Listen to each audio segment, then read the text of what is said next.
Deze voicemail voor mij, Fuad Kamanga. En deze voicemail is speciaal van de gemeente Utrecht, van advocaat, reclassering en overheid. Na 5 jaar, jullie geven mij verblijfsvergunning.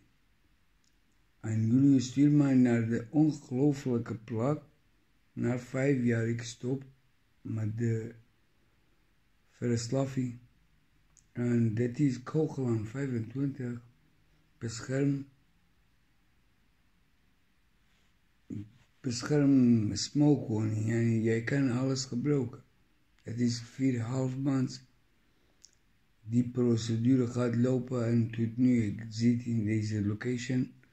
En ongelofelijke gedrag. Reclassering vertel mij van deze plek. Ik moet urinecontrole doen. Dat is niet behandeling. Dat is echt mishandeling. Omdat niemand kan wat meneer zegt. En wat u hoort nu. Niemand.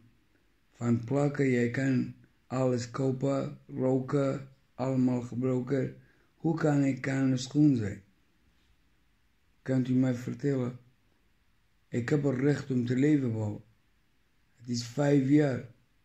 En het is plakken wat jullie kiezen om te leven beginnen. Alsjeblieft. Als je zo gaat beginnen, ik ga beginnen van de hongerstakje. Dat is van overal, media, journaal, alles.